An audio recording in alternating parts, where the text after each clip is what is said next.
Welcome to this episode of Wiki Walks, a short podcast devoted to some of the more intriguing and, who knew, articles that you can run across in the weird world of Wikipedia.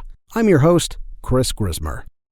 Last week we learned about a variety of delusional disorders, specifically one where sufferers believe that everyone is an imposter. But that doesn't mean that imposters don't exist in real life. In fact, one of the most famous was that of Princess Caraboo.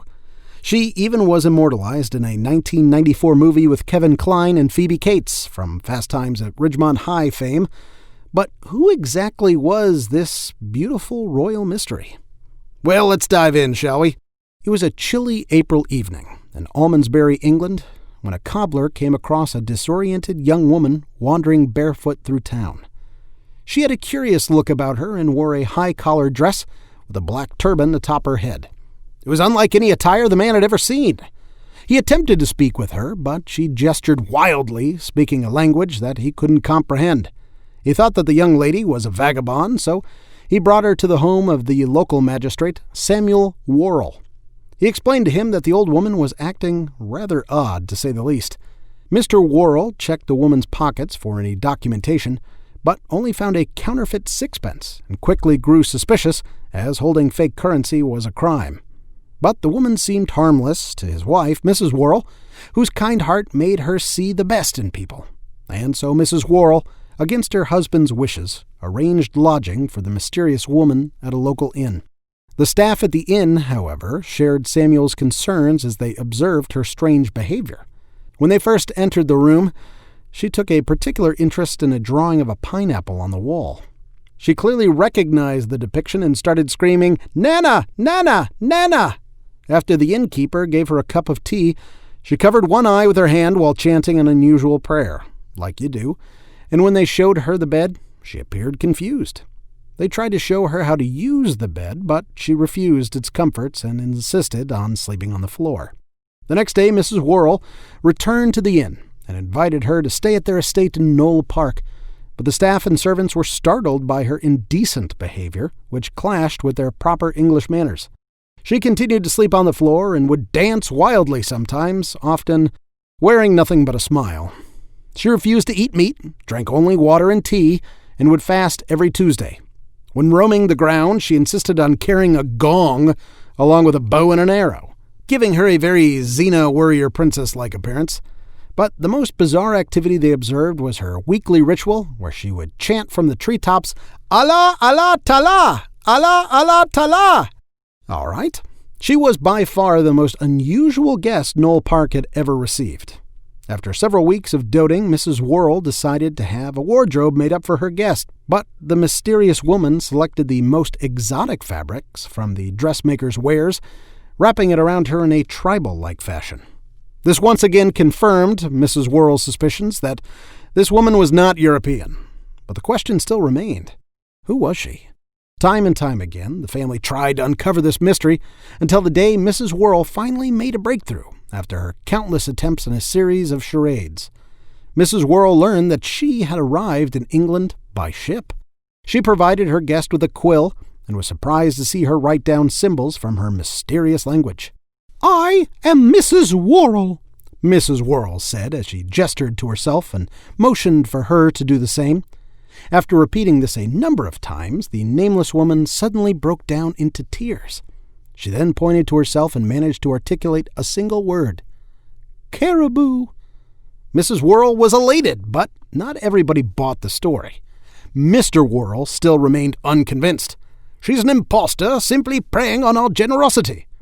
But he had yet to find any proof.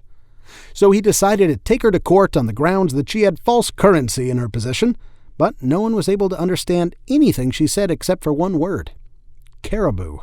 So they brought her to a psychiatric hospital for evaluation.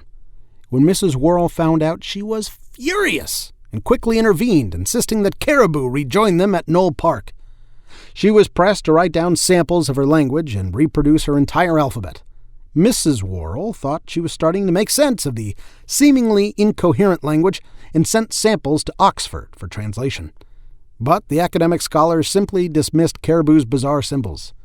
"Dear madam, after careful study, I've determined these striplings to be nothing more than a humbug." wrecked. But she refused to believe this, so she brought in her own specialist to interpret Caraboo's language. At first they thought she was a fraud, but upon further examination, they began to notice something peculiar. They found that she spoke with the same inflection and consistently articulated each symbol in the same manner. No simple woman could possibly invent such an elaborate language. Why, these markings bear a striking resemblance to Hindi. Are you daft? Well, she's clearly from the East Indies. Even though her words had similar characteristics to other languages, the experts couldn't decipher them, let alone agree on their origins, leaving the curious story of Caraboo a mystery. That is, until a Portuguese sailor named Manuel Anesso arrived at Knoll Park. He listened intently to Caraboo and claimed that he understood her language. Finally, the Worrells had the answers they were looking for. According to Esso, Caraboo was a princess from the island of Javasu. Her father's land had been invaded, and during the attack she was abducted by pirates.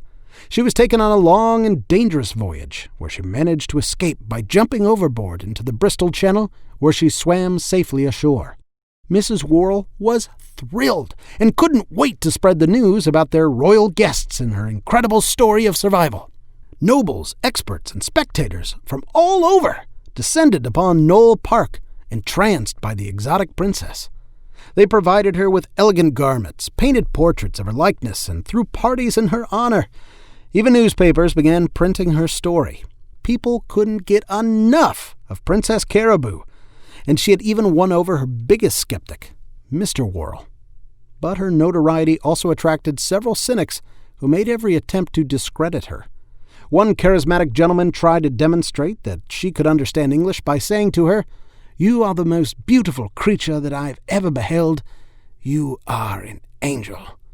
But Caraboo never flinched and held her puzzled expression. Letters continued to pour in, inquiring about the sensational guest. One letter, however, took a far different tone. It was from a woman named Mrs. Neal, who claimed to know the true identity of Princess Caraboo. Mrs. Neal said that this princess was in her employ a few months earlier, and that she frequently entertained her children by speaking a fictitious language. Mrs. Worrell hoped that this description was merely a coincidence, but agreed to meet Mrs. Neal at an undisclosed location and bring the princess with her. As Mrs. Worrell and Princess Caraboo waited in the parlor, Mrs. Neal stepped through the doorway and locked eyes with a stunned Caraboo. Mrs. Worrell knew all she needed to know from Caraboo's expression and politely motioned for Mrs. Neal to leave the room. "Who are you?" "My name is Mary Baker. I'm just a cobbler's daughter from Devonshire." Mrs. Worrell was devastated and wondered how she was able to fool virtually everyone. Because Mary spoke perfect English, she was completely aware of the attempts people made to expose her. But Mrs. Worrell demanded an explanation. Mary admitted that before she arrived in Almondsbury, she was desperate, begging in the streets, ignored by those passing by. But she observed that French lace-makers wearing headdresses received more attention. This gave her the idea of wearing her black shawl around her head as a turban, and so her exotic transformation had begun. But in order to be successful, she needed more than a mere headdress to convince people. At first, she pretended to be French, until someone who actually spoke French confronted her. So she quickly changed her story, claiming to be Spanish. Even then, she found herself challenged by a supposed expert in Spanish, but he was actually just an imposter as well, and pretended to understand her gibberish in order to impress his friend with his self-proclaimed command of the language. This experience taught her a valuable lesson, and she wouldn't make the same mistake a third time. She needed an identity, something that no one could recognize. Perhaps a royal. But from where? The fictitious island of Javasu. And thus, Princess Caraboo was born. Mrs. Worrell was astounded at Mary's ability to keep up the facade for so long. She knew if word of this deception ever spread, the Worrell's reputation would be forever tarnished. Can't live that one down. So she bought a ticket for Mary aboard a ship bound for America and shipped her off, thus resolving this embarrassing situation. While her presence in America was well received, the public's fascination with Princess Caraboo had come to an end. And so in 1828, she returned to England, where she resumed her ordinary life as Mary Baker, until she died on Christmas Eve, 1864.